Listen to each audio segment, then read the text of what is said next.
Trilhas da Democracia de hoje, o último Trilhas da Democracia antes do segundo turno das eleições no dia 30 de outubro, reúne 3 parlamentares eleitos e reeleitos pelo Partido dos Trabalhadores em Pernambuco, a fim exatamente de discutir a hora e a vez da democracia no Brasil.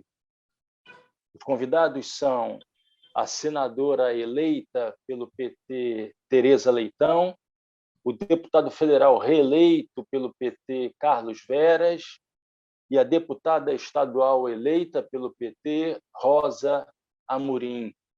Sejam muito bem-vindos, muito bem-vindas ao Trilhas da Democracia. É um prazer recebê-los e recebê-las nesse espaço de defesa da democracia, de defesa e de luta pela democracia e pelos direitos humanos. E eu abro já fazendo a seguinte pergunta: por que essas são as eleições das nossas vidas? Por que é uma necessidade urgente e fundamental tirar Jair Bolsonaro da presidência da República e colocar no seu lugar o ex-presidente Lula? Por favor, senadora Tereza Leitão. Olá, Marco, eu cumprimento você, cumprimento o programa Trilha da Democracia, cumprimento e parabenizo Rosa pela sua eleição histórica. Eu disse muito isso nas atividades de Rosa. Vai ter sem terra na Assembleia, do mesmo jeito que eu dizia, vai ter professora no Senado, rompendo esses paradigmas. Eu acho que a gente diz muito também desse momento eleitoral e político que nós estamos vivendo. Cumprimentar a Carlos Veras pela sua brilhante reeleição, mais votado da nossa federação. Isso é muito importante, né, para a afirmação do PT. Vejam, eu também disse muito isso, viu, Marco, durante a campanha. Essa é a eleição das nossas vidas. Porque, apesar da aparente normalidade do processo eleitoral, da aparente normalidade da prática da democracia formal no Brasil, nós estamos diante de um governo não só autoritário, do ponto de vista das relações com os poderes, poder legislativo e poder judiciário, mas um governo corrupto, um governo que se relaciona com o submundo da política, um governo que não respeita nem o cargo que ocupa, nem respeita as instituições. Nossa principal tarefa, eu acho, de eleitos e eleitas nesse momento, é restaurar a segurança institucional no Brasil. Nós estamos diante de uma vulnerabilidade institucional muito grande. Bolsonaro não pode ganhar essa eleição. Concretamente, a vida do povo piorou. A fome, a miséria, o desemprego, o desrespeito, o ataque aos direitos humanos, a devastação do meio ambiente. Não tem uma coisa que você diga que Bolsonaro fez corretamente. Até o que ele fez por pressão, que foi auxílio emergencial, que depois ele substituiu o Bolsa Família por esse Auxílio Brasil, está fazendo de maneira indevida e usando eleitoralmente.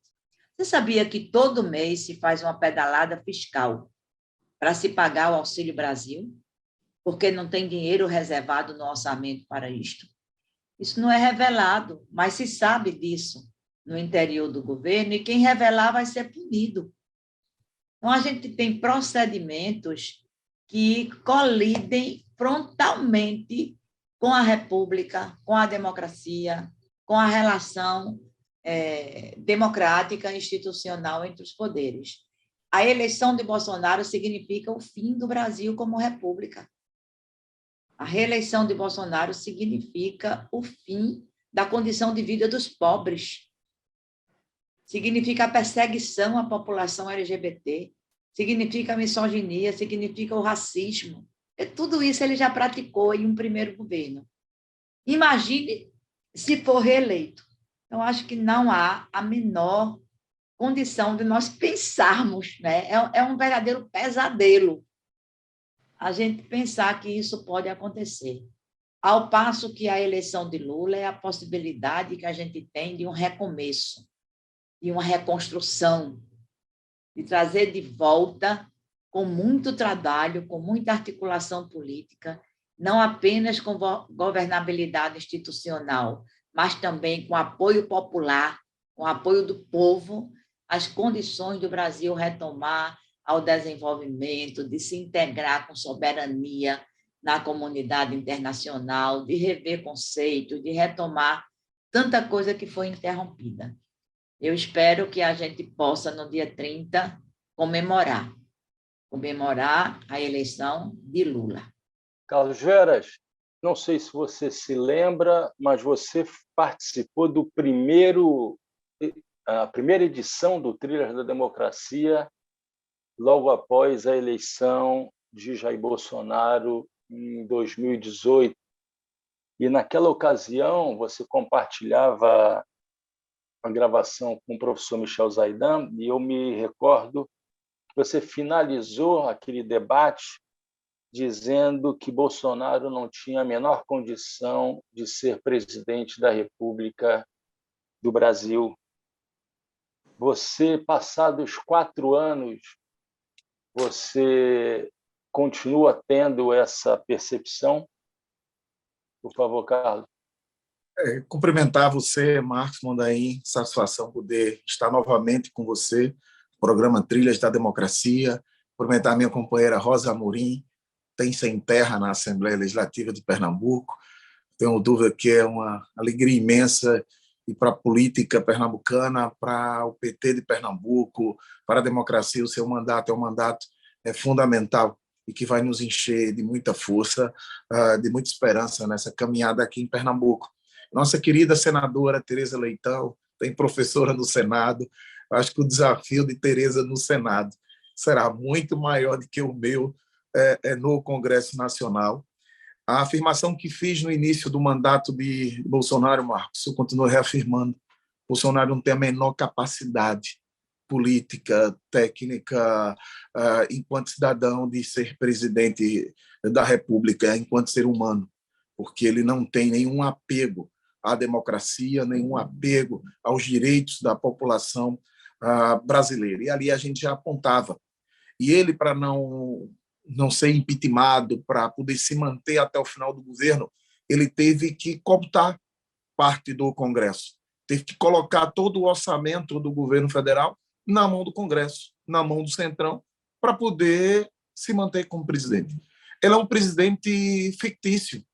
Os seus ministros são ministros fictícios. Todo o orçamento é deliberado pelo Centrão, através das emendas de RP9, através do orçamento secreto. O presidente da República, seus ministros, muito pouca autonomia.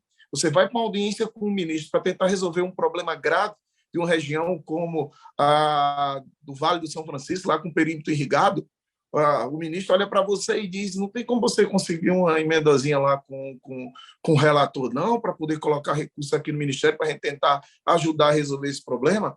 É ministro sem nenhuma autonomia. Então, o governo Bolsonaro teve que colocar todo o orçamento na mão da Câmara Federal ou do Centrão para poder governar. E a gente não pode admitir uma nova reeleição do presidente Bolsonaro. A reeleição de Bolsonaro é um atentado contra a democracia. Ele tentou o tempo todo, construir a narrativa de um autogolpe, de se colocar permanente como presidente, dar um golpe na democracia e ele continuar sendo presidente. Ele reeleito, não tenho dúvida que ele vai vir com a ideia do terceiro mandato. Eu não tenho dúvida que, com ele reeleito, o que a gente conseguiu amenizar na reforma da Previdência, o que eles não conseguiram destruir de vez a Previdência Pública, vai retomar. Veja, estão querendo agora, antes do final do ano, discutir a PEC 32, o fim do serviço público.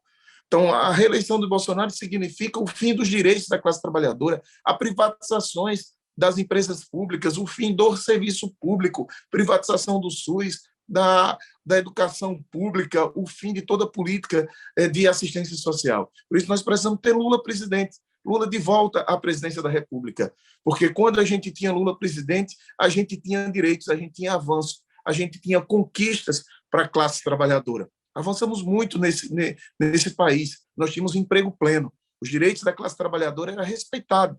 E a gente avançava nas conquistas. Por isso, Marcos, a gente costuma, e eu tenho sido muito firme, referente às eleições, inclusive em Pernambuco. Essa é uma eleição das nossas vidas, como disse a senadora Tereza Leitão. É a democracia que está em jogo. É o Estado democrático de direito. Então, não dá para nenhuma liderança política em Pernambuco, principalmente quem quer governar o Estado de Pernambuco, falar que tanto faz um presidente como o outro. Não se posicionar, não ter posição. Não cabe a gente em Pernambuco não ter posição política, porque não estar do lado do presidente Lula é estar do lado do fascismo, é estar do lado da intolerância, é concordar com as ofensivas que Bolsonaro tem para cima dos direitos da classe trabalhadora e para cima da democracia.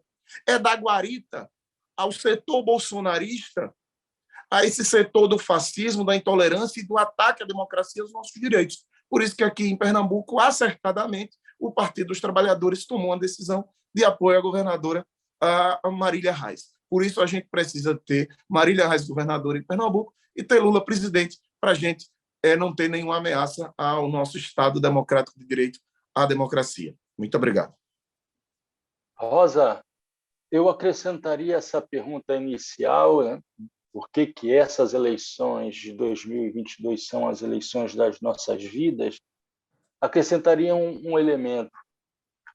Por que Jair Bolsonaro odeia tanto o MST? Porque de todos os movimentos que ele poderia citar no seu discurso de ódio, é sempre elencado, é sempre apontado o MST como sendo um grande risco aos cidadãos de bem, na sua opinião. Por favor, Rosa. Olá, queria saudar, então, primeiro, nossa senadora eleita, professora, sindicalista. Eu acho que, Tereza, a gente precisa comemorar as vitórias. E essa foi a maior vitória que não só o povo pernambucano, mas o povo nordestino, o povo brasileiro teve agora no primeiro turno, que foi conseguir eleger uma professora que vai fazer toda a diferença no Senado nesse próximo período. E também uma felicidade nossa também junta, e do Partido dos Trabalhadores, a reeleição de Carlos Veras, que já fazia a diferença no Congresso Nacional e agora vai se somar.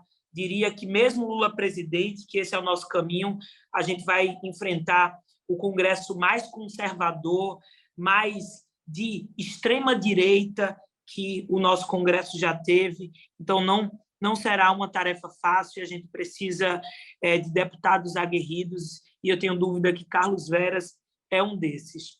Bom, primeiro dizer que nós estamos vivendo uma encruzilhada histórica no nosso Brasil. Ou nós vamos caminhar sentido ao precipício, porque esses 4 anos de governo Bolsonaro foi o caminho para o precipício. Agora, o Brasil pode se jogar nesse precipício.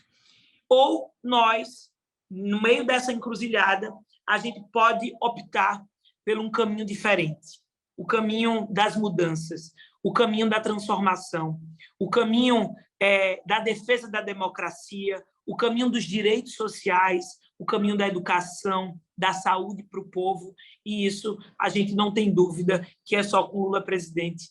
Por isso que essas eleições tão importantes e a mais importante das nossas vidas, porque são 2 caminhos completamente diferentes. E, Marcos, nessa sua provocação sobre o Movimento Sem Terra ter sido tomado como principal inimigo do governo Bolsonaro e do bolsonarismo nesse período, eu diria uma coisa. Primeiro, porque a questão da terra, para a gente, é a raiz da desigualdade social que vive o nosso país. A economia brasileira, em grande parte, ela é construída dentro dessa bancada que a gente chama que é a bancada do boi, a bancada da bala, a bancada da Bíblia, mas, em especial, tomada pelo agronegócio. E o maior movimento de luta social, de luta pela reforma agrária que a gente tem no Brasil é o MST. Portanto, também o mais criminalizado. Portanto, aquele pelo qual o Bolsonaro não só aponta a sua arma, como coloca todo o seu exército para ser riflado. E eu digo isso porque o Movimento Sem Terra, nesse período, foi um movimento junto aí, somado aos movimentos sociais, aos partidos políticos, que fez um combate necessário, um apontamento, uma reflexão, a construção de um projeto que quis contrapor o governo Bolsonaro nesse período. Portanto, o MST também foi um movimento necessário num processo de luta e resistência nesses 4 anos de governo Bolsonaro. Por isso que Bolsonaro, portanto, tomou o MST como um foco na criminalização. E não só isso. E aí queria falar que um lado é a criminalização, é o ataque ideológico. Mas, com o outro, Bolsonaro ataca o MST quando ataca também os direitos do povo brasileiro, quando ataca também os direitos do povo do campo, da população do campo. Quando o governo Bolsonaro foi o governo que não fez e não avançou 1 centímetro na reforma agrária nesses 4 anos, quando o Bolsonaro corta todos os créditos, todas as políticas públicas voltadas para o desenvolvimento no campo. Portanto, esse é o governo da morte, esse é o governo da fome, esse é o governo do desemprego, esse é o governo da antirreforma agrária que a gente tem, por isso que a gente precisa combatê-lo e derrotá-lo no dia 30 de outubro, elegendo Lula presidente. O Trilhas da Democracia precisa fazer um intervalo e volta em instantes.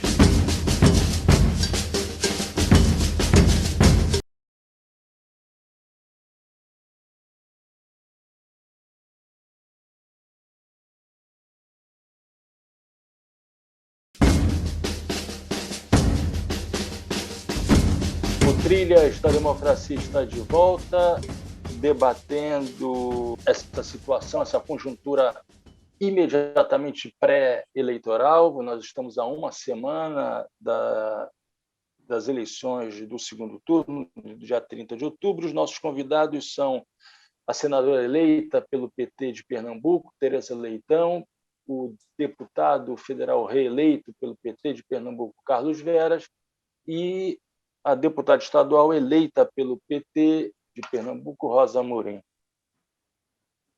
Carlos, por que é fundamental sempre relembrar os 2 anos de pandemia da Covid, os quase 700 mil mortos, a responsabilidade direta do presidente da República, Jair Bolsonaro, e do seu governo? Por que é fundamental que nós não nos esqueçamos daquilo que aconteceu durante 2 anos na nossa vida? Marcos, porque Bolsonaro, a grande obra dele, a maior obra que ele fez durante os 2 anos de pandemia foi cavar covas. Ele é responsável, carrega nas costas mais de 400 mil vidas que poderiam ter sido salvas se ele não tivesse retardado a compra das vacinas, se ele não tivesse jogado contra a ciência, se ele não tivesse o tempo todo sido de forma irresponsável na atuação do combate à Covid-19, se ele tivesse reunido os governadores dos estados, os prefeitos, se ele tivesse cumprido o seu papel quanto presidente, de apostar nas ciências, de respeitar a população brasileira, de construir uma grande ação junto aos entes nos municípios, nos estados. Ele trabalhou o tempo todo contra a vacinação. Brincou, tirou onda. Tem vídeos gravados dele o tempo todo tirando onda, sendo negligente com a situação que o nosso país atravessava naquele momento. Então, o principal responsável por todas essas vidas perdidas é do presidente da República. E é bom lembrar que o Brasil exemplo em vacinação. Veja no governo do presidente Lula, quando precisou se vacinar, a gente chegou a vacinar 80% da população em 3 meses. Nós temos grandes profissionais, nós temos o maior sistema público de saúde do mundo, que é o SUS. E no lugar dele valorizar o sistema único de saúde, de valorizar os profissionais, ele ficou o tempo todo, jogando contra todos aqueles que defenderam que a gente precisava, o mais rápido possível, vacinar a população brasileira. Ficou provado na CPI da Covid-19 a sua negligência, a tentativa, inclusive, de ganhar dinheiro, de tirar dinheiro, de fazer corrupção com a compra da vacina. Lembre, era $1 por cada a vacina da Covaxin. Ele virou garoto de propaganda de remédio que não tinha nenhuma eficácia para o combate da Covid-19. Em vez de se preocupar com o que era necessário, em vez de procurar comprar as vacinas e vacinar a população, ele ficava recomendando um tratamento precoce, que não tratava, que não evitava a morte de nenhum brasileiro, de nenhuma brasileira. Por isso, a gente precisa relembrar para a população, para saber que a responsabilidade de um chefe de Estado é muito grande. E quando a gente tem um presidente da República irresponsável, genocida, o que acontece é o que aconteceu. Muitas vidas são perdidas. Por isso, a gente precisa relembrar para que a população brasileira não cometa mais um erro em reelegê-lo, como cometeram um erro em elegê-lo presidente da República.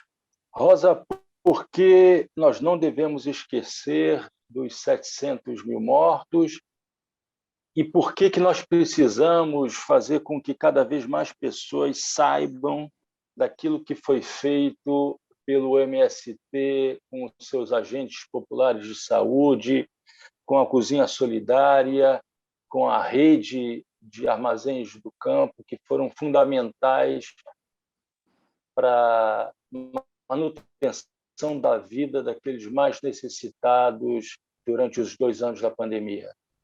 Marcos, durante esse período da campanha, não tinha um lugar que a gente chegava e que não tinha, pelo menos ali, pessoas que foram atingidas direto ou indiretamente pela Covid-19 no nosso Brasil. Seja, primeiro, porque perdeu entes queridos, porque perderam amigos, familiares, seja porque o governo Bolsonaro, ao ver o Brasil desempregado, o Brasil passando fome, em consequência também da crise econômica, social, que a Covid também instaura, por irresponsabilidade do governo Bolsonaro, nós levamos o Brasil a um aprofundamento de uma crise econômica, política, social e sanitária. Então, a população foi atingida com a Covid-19 e temos que colocar essa marca da responsabilidade sobre o governo Bolsonaro. Não tem nenhum outro. A pandemia foi algo natural, mas poderíamos ter, sim, salvado milhares de vidas se a gente tivesse um governo responsável, um governo que respeitasse a ciência, um governo que lutasse contra o obscurantismo. E nós, na pandemia, a sociedade organizada teve que fazer aquilo que o Estado não fez. Primeiro, eu acho que é importante lembrar que a pandemia começou em março, de 2020, e teve o primeiro caso que iniciou o processo de isolamento social. Naquele tempo não tinha vacina, não tinha remédio, e o único mecanismo realmente eficiente de combate ao vírus era uma coisa que o MST apontou e fez com os agentes populares de saúde, que foi a educação popular na saúde, ensinar o povo a usar máscara, ensinar o povo a lavar as mãos, ensinar o povo que, se fosse possível, ficasse em casa e que, se não fosse possível, cumprisse regras básicas de isolamento social.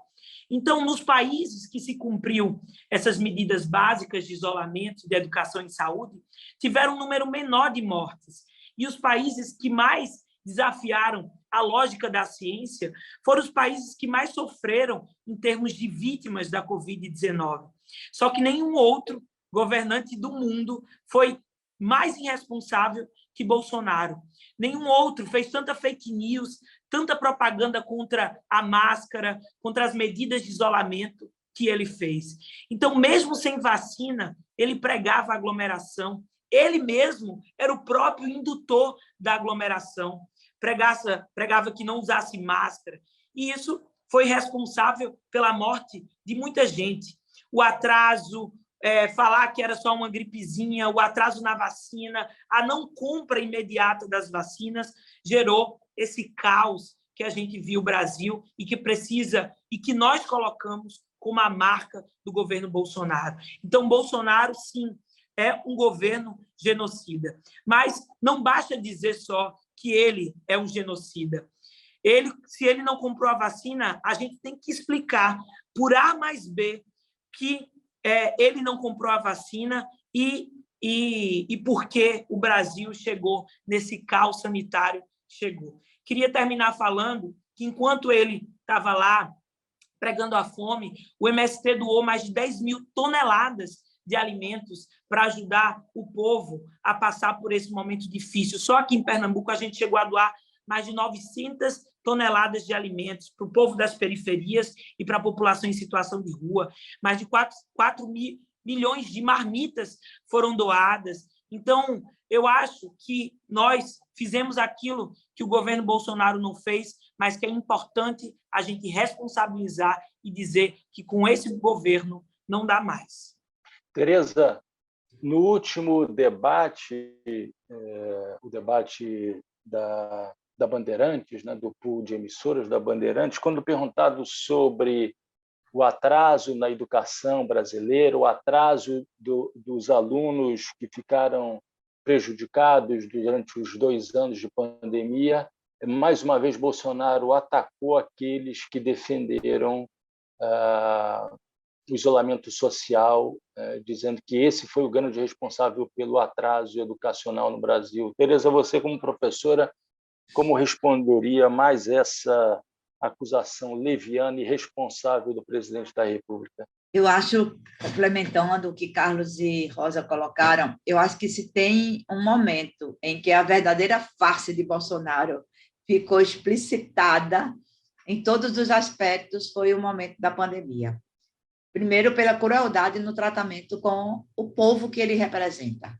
Imitou uma pessoa com falta de ar, disse que não era coveiro, disse que quem quisesse tratar de vacina fosse procurar na casa da mãe e coisas do tipo.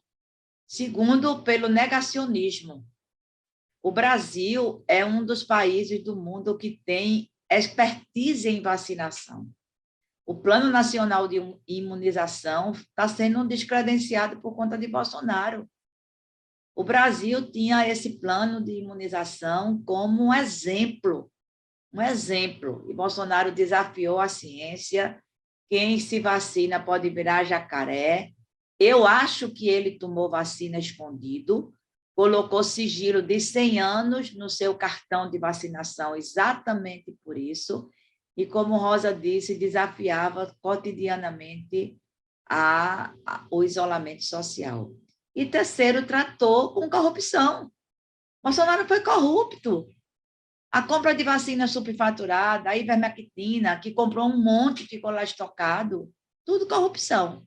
E no tocante às aulas, que foram as aulas remotas, que foi uma forma que a gente encontrou de manter o vínculo afetivo do estudante com a escola, de minimamente ir tratando alguns conteúdos para não haver um afastamento total. O abandono escolar foi grande. Governos mais responsáveis, o governo de Pernambuco fez isso, nós aprovamos essa lei na Assembleia Legislativa, está fazendo busca ativa e programas de monitoria para recuperar esse tempo de lacuna curricular. O que foi que Bolsonaro propôs? Um app para alfabetizar. Quem é que consegue alfabetizar através de app? Minha gente, na terra de Paulo Freire, ainda xingou Paulo Freire durante o debate. A alfabetização se estabelece com vínculos de significados, de coisas significantes para o estudante, não através da frieza de um app que vai dizer que beabá é bar. Então, é uma irresponsabilidade total. Foi durante a pandemia e não apresentou nenhum plano de recuperação curricular das lacunas que o afastamento das aulas presenciais provocou em todas as escolas e em todos os níveis de ensino. Pelo contrário, está dizendo que a culpa foi de quem afastou os alunos da sala de aula. Então, é uma irresponsabilidade total. No nosso programa de governo, isso existe, uma reorganização curricular vai ser necessária, o tratamento de ciclos de aprendizagem, as experiências que nós temos e vivenciamos, porque também esse exemplo de Rosa, dos Mãos Solidárias, mostra que tantas iniciativas do povo, da sociedade foram feitas. Por isso que eu digo que sonhar é possível e que um outro Brasil é possível. Porque na hora que o governo fazia a crueldade no tratamento da Covid, o povo se mobilizou com solidariedade. É esse contraponto que eu acho que mostra que, se o povo se organizar, derrota Bolsonaro nas urnas no dia 30, e depois vamos começar um trabalho de derrotar o bolsonarismo, que ele vai deixar impregnado no Brasil. Muito bem, o Trilhas da Democracia precisa fazer um outro intervalo e volta em instante.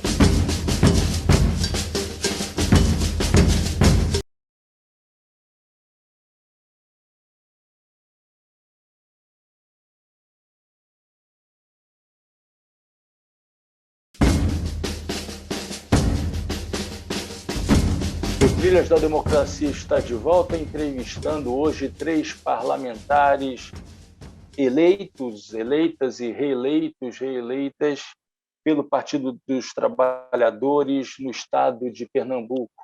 A nova senadora Tereza Leitão, o deputado federal reeleito Carlos Veras e a deputada estadual eleita Rosa Amorim.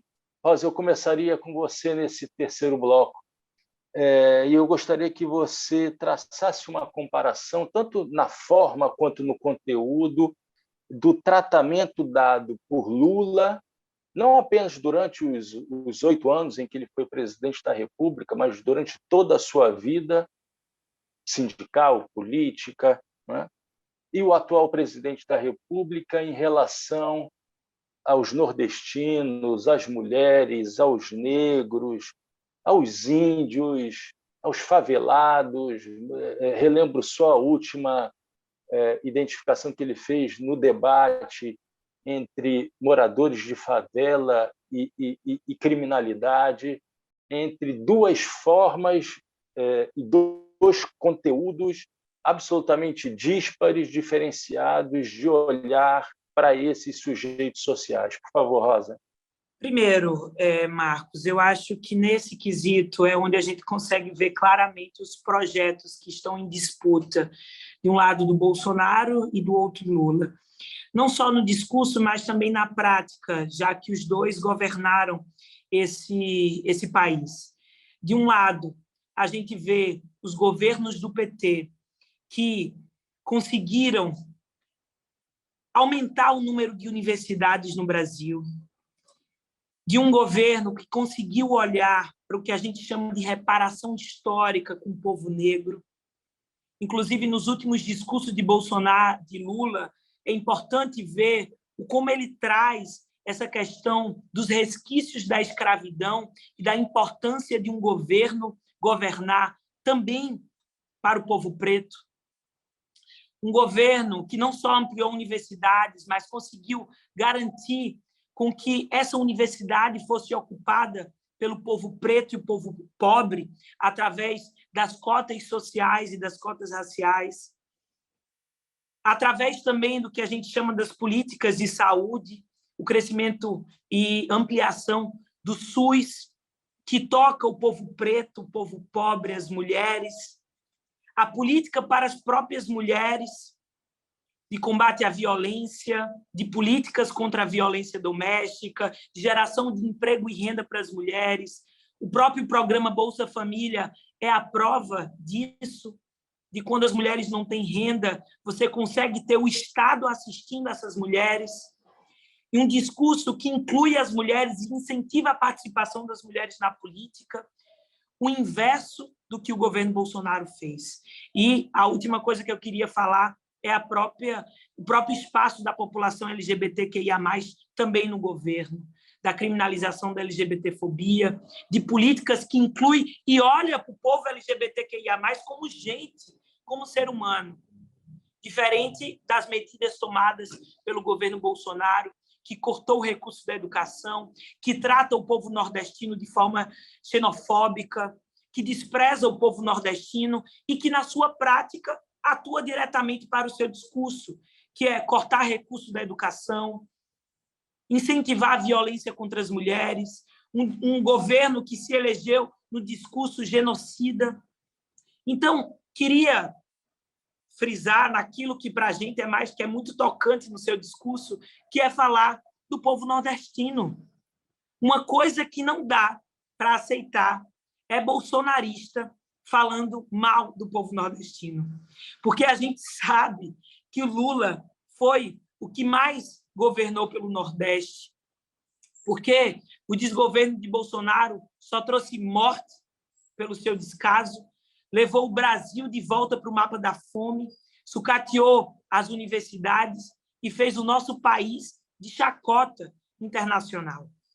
Então, nosso povo nordestino vai mostrar, não como o governo Bolsonaro, o Bolsonaro falou, que o povo nordestino vota nele porque é analfabeto. Não, porque foi o governo que mais fez pelo povo nordestino. E também queria falar e terminar com esse fator, que é o fator do genocídio à juventude preta nas periferias, que, de um outro lado, é um incentivo às milícias e às polícias nas periferias. O Bolsonaro foi, no debate com Lula, dizer que lá no Complexo do Alemão só tinha criminoso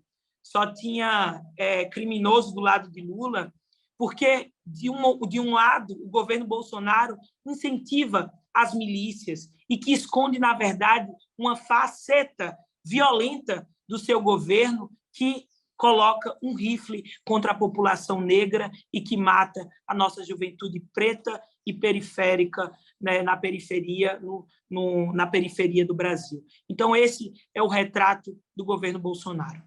Tereza? Quando a gente diz que Bolsonaro é racista, machista, misógino, xenófobo, homofóbico, as pessoas ficam dizendo, mas quanta palavra difícil é essa, minha gente? Que diabo é isso que vocês estão acusando Bolsonaro? É exatamente isso.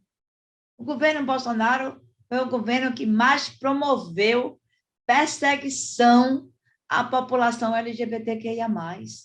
Perseguição de morte, inclusive. A gente está vendo coisas no Brasil que estavam ou adormecidas ou superadas pelas políticas públicas de inclusão social, de respeito à diversidade, de democracia. A gente está vendo gente branca que não quer entrar no elevador com um negro. Que é isso, minha gente? Isso é, na prática, o discurso de ódio que Bolsonaro faz, né? Que foi coroado com o que ele disse sobre nós, nordestinos e nordestinas. Depois tentou remediar no Dia do Nordestino, mas não cola. Não cola por quê? Não é a comemoração de um dia que vai fazer com que um governo respeite o Nordeste. É ter políticas como as que foram inauguradas no primeiro governo Lula, com a criação do Ministério da Integração Nacional. Basta dizer isso. De equalizar, de respeitar as potencialidades locais, de respeitar a diversidade regional do Brasil em todos os sentidos, nos aspectos econômicos, nos aspectos culturais, nos aspectos de necessidades de políticas. Acabou-se o êxodo do Nordeste para o Sudeste. Isso é importante a gente dizer. Então, Bolsonaro eu não digo nem que ele é uma contradição, eu digo que Bolsonaro é a negação total das políticas de inclusão, das políticas de respeito aos direitos humanos, das políticas de humanização, de respeito às pessoas como gente, como sujeitos históricos, em todas as suas dimensões humanas. Por isso que ele não pode ganhar essa eleição de jeito nenhum. De jeito nenhum. O fora Bolsonaro que a gente gritou tanto durante 4 anos tem que ser traduzido na urna, votando 13. É votar Lula, tirar Bolsonaro, organizar o povo para derrotar o bolsonarismo, que ele vai deixar entranhado, com força das suas bancadas, que infelizmente ele elegeu, nas assembleias, na Câmara de Deputados e no Senado, e organizando o povo nas suas instituições, que já mostrou que tem peso, que tem valor e que tem condições de enfrentamento e de resistência.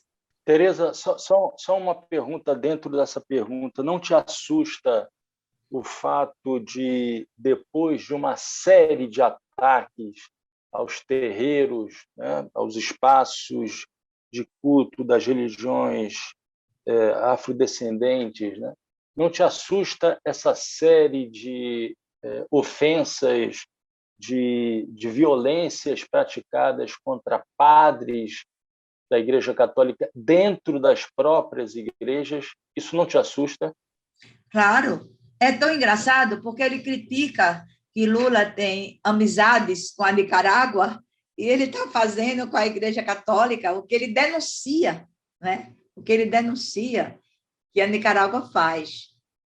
A Igreja Católica, eu sou católica, praticante, tenho muitos amigos no clero, participo de algumas atividades da base, né? Das comunidades de base da Igreja Católica, das coordenações, das pastorais. Conheço gente da pastoral carcerária, que ficou muito indignada com aquela notícia de que Lula ganhou na prisão, né? Como se presos ou apenados não tivessem direito, e não tem, são poucos os apenados que têm direito ao voto, né?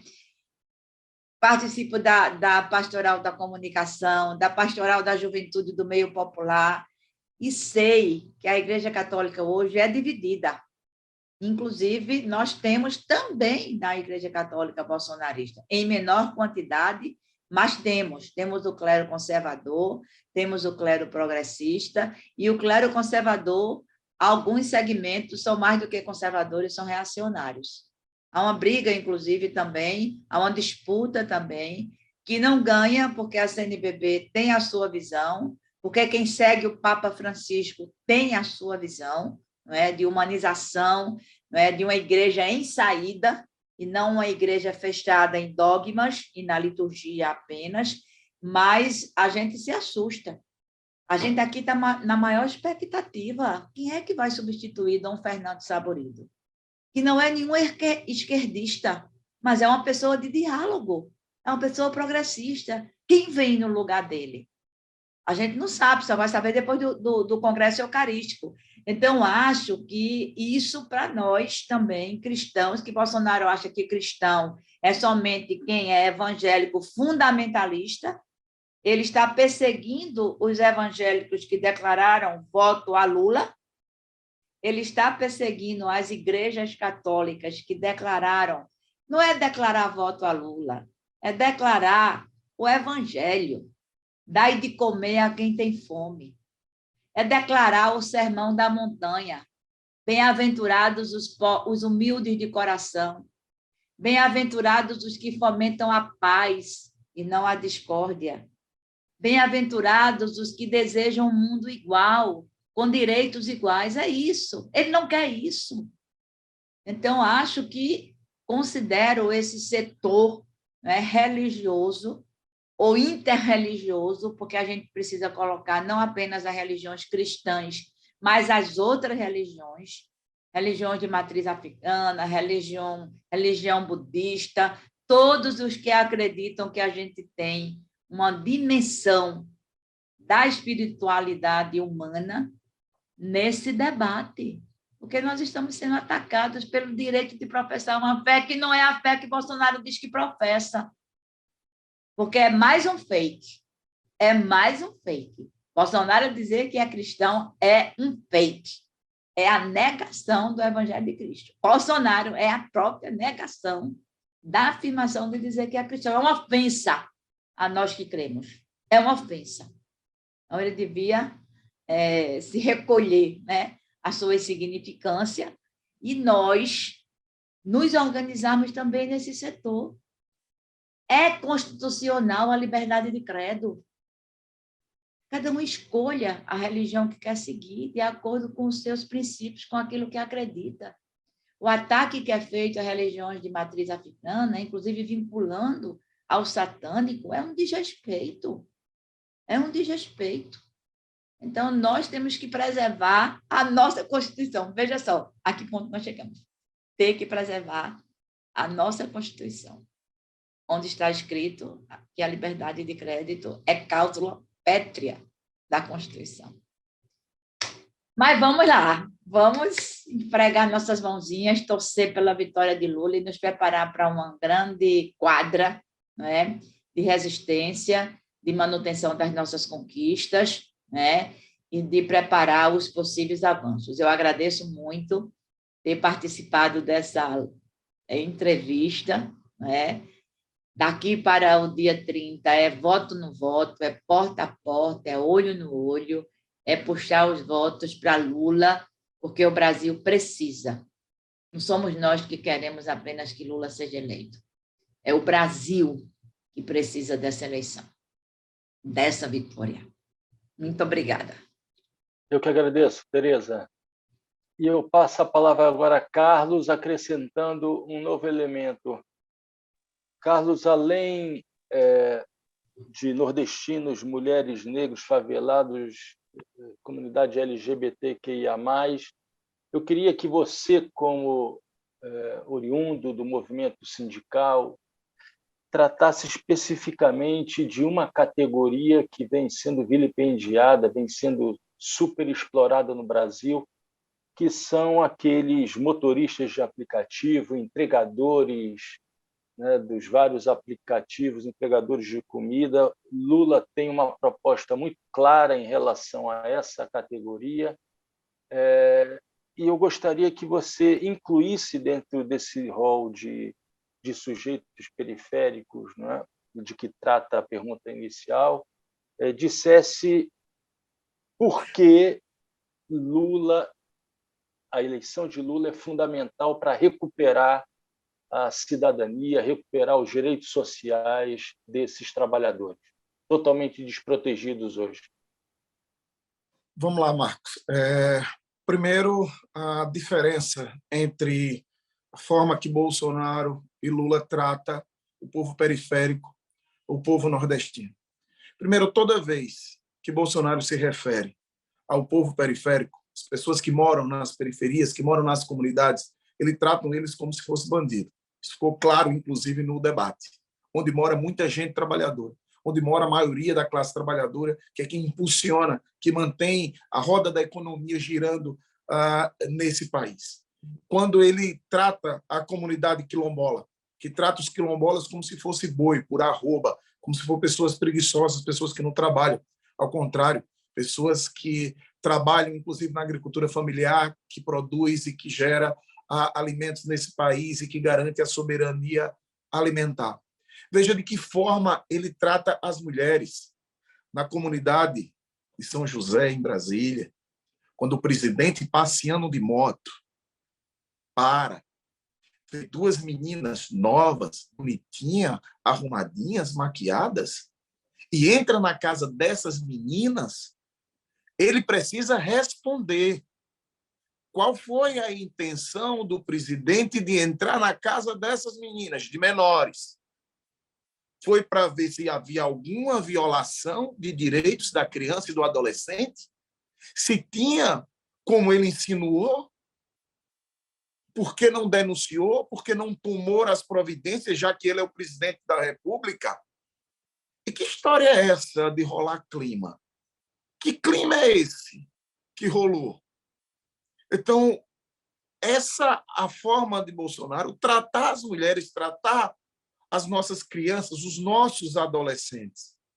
Então, tudo isso precisa ser esclarecido e o nosso partido tem cobrado esclarecimentos do presidente da República, e é importante que o Supremo também, porque não dá para que ele continue tratando a população dessa forma. Veja, quando a filha nasceu, o que foi que ele disse? Uma fraquejada. Então, o preconceito dele contra as mulheres, contra as pessoas que moram na periferia, mas também com os migrantes, é um preconceito contra todas as minorias. Contra os nordestinos, ele chegou a dizer que a gente tinha que comer capim, que o nordestino deveria comer capim. Um ato de preconceito contra o povo nordestino. Mas vamos parar de falar dessa coisa ruim que se instalou na presidência da República, que o povo é testemunha. Qual a diferença do presidente Lula? É o único presidente da República que entra na favela, que entra na comunidade, que vai ouvir os pobres, que vai ouvir os trabalhadores, que vai numa comunidade no município do interior, que é o único candidato a presidente da República que faz uma caminhada e um ato na periferia, nas comunidades. É o único presidente que se importa, de fato, com a população mais carente. É o presidente que criou o maior número de universidades, que colocou o filho da empregada doméstica, do pedreiro, do servente, da classe trabalhadora na universidade. O olhar de Lula pelo Nordeste foi de colocar o Nordeste no mesmo patamar dos outros. Não foi de tirar nada de outras regiões. Não foi de diminuir os investimentos nas outras regiões. Foi também de olhar para o Nordeste como se olha para todas as regiões. Colocar o Nordeste na rota do desenvolvimento. Por isso a gente tem Fiat, Hemobras, Estaleiro, o SUAP, Transnordestina, transposição do Rio São Francisco. O governo Bolsonaro não tem uma obra para entregar, não tem uma obra para mostrar. O que ele tenta mostrar é 3% da conclusão da transposição do Rio São Francisco. O presidente Lula, o presidente que acabou com as frentes de emergência, com as frentes de trabalho, que tirou a lata de água da cabeça da trabalhadora rural, que deu crédito à assistência técnica. Essa é a grande diferença do presidente Lula para o presidente Bolsonaro, um presidente que trabalhou pelas pessoas. Os trabalhadores em aplicativo, a sua grande maioria, são as pessoas, os trabalhadores que estão exatamente nas comunidades, nas periferias, que estão desempregados, que perderam o seu emprego e foram jogados no subemprego, no trabalho informal, que é o que Bolsonaro e aqueles que o seguem trabalharam para chegar aí, com inclusive iniciado na reforma trabalhista, para que tenha esse subemprego. Os trabalhadores de aplicativo não têm direitos previdenciários, não têm seguro-desemprego, não tem FGTS, não tem férias, não tem vale-transporte, não tem direito a título de alimentação, não tem direito a nada. Transportam a comida sentindo o cheiro da comida e passando fome. Se sofrer um acidente no meio do caminho, volta para casa e não tem nenhuma cobertura. No governo do presidente Lula, nós vamos regulamentar isso. Tenho nada contra as plataformas iFood, Uber, trabalhar no Brasil. Agora tem que garantir os direitos dos trabalhadores. Não pode ser dessa forma. Não pode ser dessa forma que os trabalhadores trabalhem sem nenhum direito trabalhista, sem nenhuma segurança. E esses são os trabalhadores que estão sendo o tempo todo explorados. Explorados. Muitas vezes nas portas das pessoas, sendo tratados muitas vezes como bandido, na rua, alugando um carro, uma moto para poder trabalhar na sua bicicleta. Então, são os trabalhadores que nós precisamos ter um olhar totalmente diferente. Nós precisamos gerar emprego pleno, com direitos, que é isso que nós vamos fazer. Vamos trabalhar incansavelmente para revisar a reforma trabalhista, revisar a reforma previdenciária. E, por último, nós temos uma tarefinha para essas últimas semanas, para esses últimos dias. Primeiro é combater as fake news. Nós temos que combater as mentiras inventadas pelo rei das mentiras, o Bolsonaro. Primeiro com essa história que se Lula ganhar vai fechar igrejas. É uma mentira, é uma fake news enorme. Lula foi presidente e é o presidente da lei da liberdade religiosa. que permitiu, inclusive, a abertura de muitas igrejas. É o presidente que, no seu governo, foi criado a Marcha para Jesus. Então, nós temos que combater essas fake news, essas mentiras, esses ataques o tempo todos promovidos. Nós temos que conscientizar a população e mobilizá-las para vir votar. Votar no dia da eleição. Tem que votar. É muito importante. Quem não votou no primeiro turno pode votar no segundo. Quem votou no primeiro turno deve vir votar no segundo turno. Inclusive, aqui o governo do Estado, o prefeito do Recife, os prefeitos da metropolitana já estão garantindo transporte gratuito para as pessoas poderem votar. Mais de 100 municípios no Brasil já aderiram. O Supremo Tribunal Federal está fazendo essa recomendação para os governos dos estados, para os municípios, garantir o direito ao acesso à democracia, a plenitude da democracia, que é o direito ao voto, para as pessoas poderem votar. O Bolsonaro, inclusive, entrou no Supremo contra o direito ao transporte no dia da eleição, porque ele não quer que os pobres votem, que os trabalhadores vão votar, eles querem só que os ricos votem.